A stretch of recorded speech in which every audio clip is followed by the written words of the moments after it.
issuance of notes and bonds, and we do have item 2A, the 2005A, 2009A restructuring set sales resolution.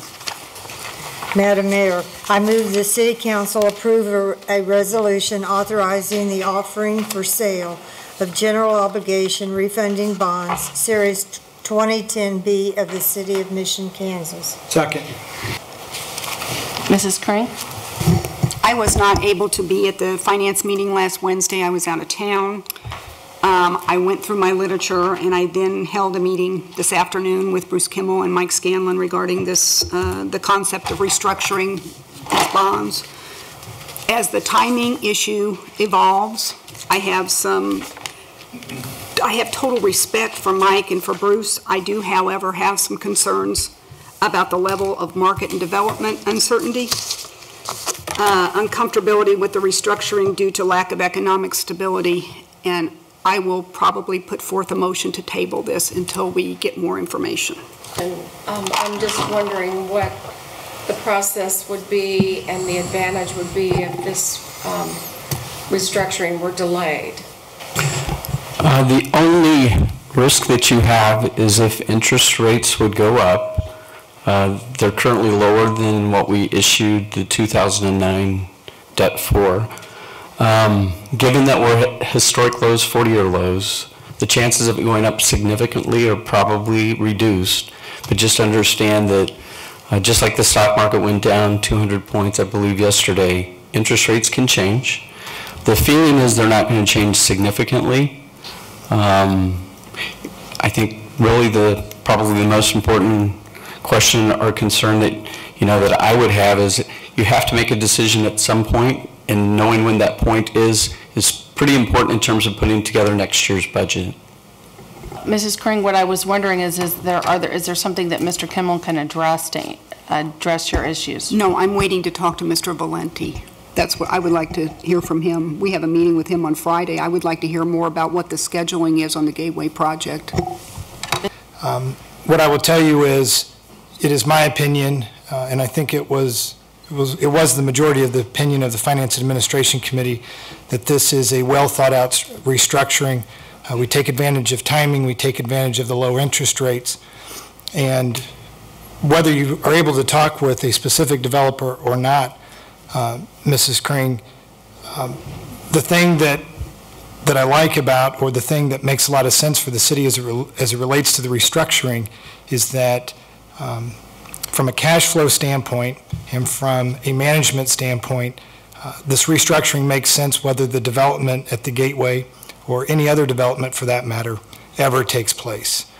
We have created a 20-year scenario that you can call it the worst case scenario, you can call it a 20-year scenario, but what it allows the city to do is through dedicated revenue streams, which make up an overwhelming lion's share, 38 of the 40 million, in terms of dedicated fees in order to pay this back. And so from my standpoint, it is very well thought out, and the timing of it couldn't be better. And the good news is, and I know that we may have confused some people at the committee meeting, but there are scenarios where life will get better, the economy will get better, people will build things, and the 20-year payback that is listed, I'm going to guarantee you won't look like that, but that is the worst case scenario, and we have vetted this thing, and it's my opinion that it's a great move for the city. I think it's really important when you look at the side-by-side comparisons of your existing debt burden, and next year your burden is going to be about $3.6 million, as we've discussed, and then you compare that to what your burden would be after the restructuring of 2.5. If you subtract those two, you're looking at about $1.1 million difference. Moving out through 22. And then it jots down. So basically what you're seeing, again, assuming nothing changes, that gap there, if you go all the way up to 2019 without prepaying a single dime. Mayor, I think the important thing to focus on, again, because this is a cash flow solution, is that $3.6 million impact. It's not the 580 plus 3.6, it's really the net difference, which is the 3.6 million. Right. Okay, so it's not an additional, it's just a different way of paying. Right. I've determined that this was the most appropriate way of filling that gap, knowing that you also had other budget cuts to make in addition to what's being proposed here. Mr. Kimmel, I'll be the first to admit this is a very overwhelming, complex subject. If we do not do this restructuring, will we have to take the 1.1 million from our rainy day fund, or where will that come from? I'm going to let Mr. Scallon or Ms. Smith discuss that, but yes, these are GO bonds, and so that amount will have to come out of your resources available in 2011 to make those payments if you don't do a restructuring. The simple, most direct way is you identify those revenue sources that can be used to retire debt based on what the debt was issued for. In this case, stormwater and streets. You would dedicate your special highway money to making a portion of that debt payment, roughly $250,000 to $300,000.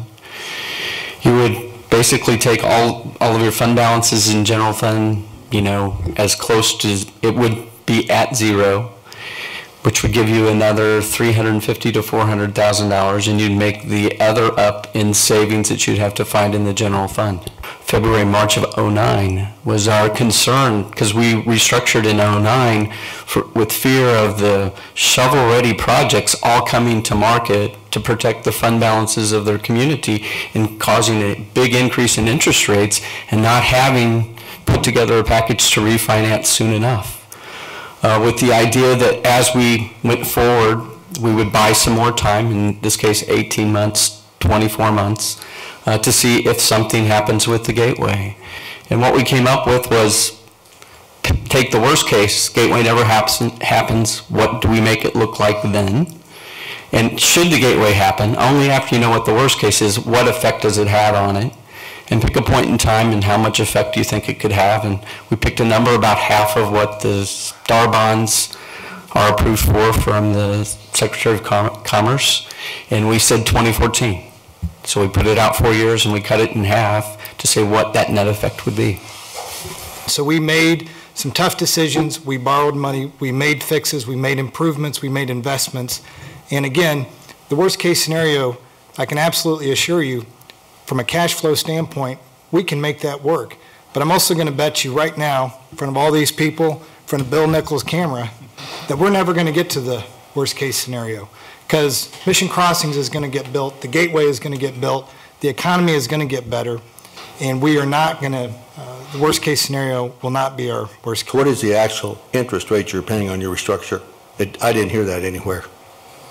Well, we don't know, it's variable, because what happens is there's this resolution, and then Mr. Kimmel will work with bond counsel, and then when they go to offer them for sale, then that's where we find out what the actual interest rate is, and then council has the option to accept it or reject it. Do you have a ballpark figure on that? No, I know the last, almost every one that we've had, and correct me if I'm wrong, Mr. Kimmel, has come in under what his estimate has been. What's your estimate?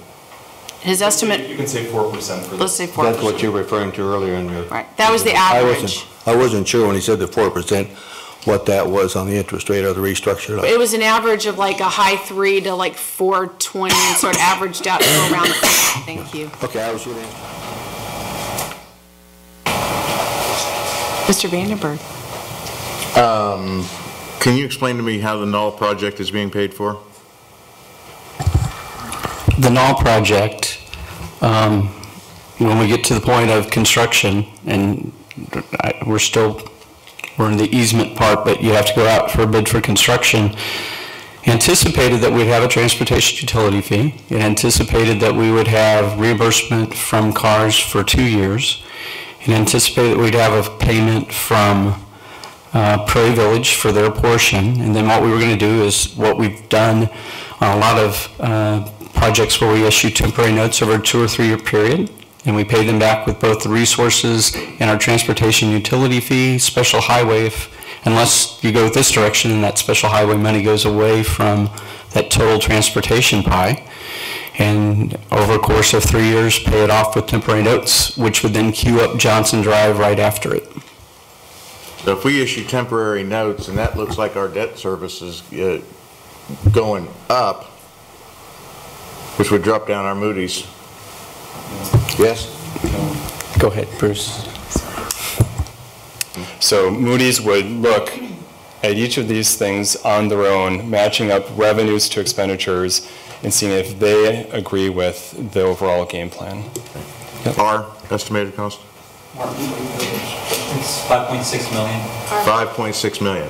That's total, That's total. That is total. That's Our portion. Our portion would be Missions that portion. minus 1.5 cars reimbursement, minus about $300,000 in Gray Village reimbursement. So there's the balance of that.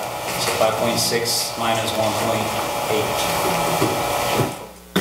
3.3. 3,666,670. And 47 cents? 17 cents, yeah. Oh, 17. Plus the 800,000 the county just gave us. Okay. But I have concerns on a variety of fronts because there's so many variables right now. And I'm not saying that one developer can answer my questions, but I haven't met with Mr. Valenti since last June. And what we needed was a percentage to get on board before he could move forward. I am very much in tune with wanting to hear as an actual, not a projected or a hypothetical, an actual where we are right now with that development in concert to where we are with the Herff Jones property, where we are with the Capitol Federal, which is moving forward, where we are with the bank building and a variety of projects.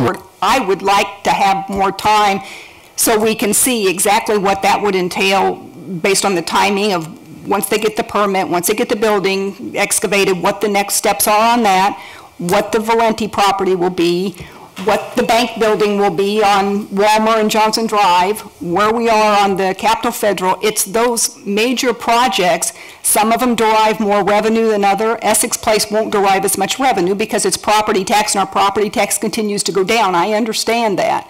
But having a better knowledge base, to me, even if we had a 2 or 3 hour meeting devoted nothing more to where we are status-wise, not only on projections of projects, but actuals would be very helpful for me, and I would be more comfortable in being on board with the entire concept.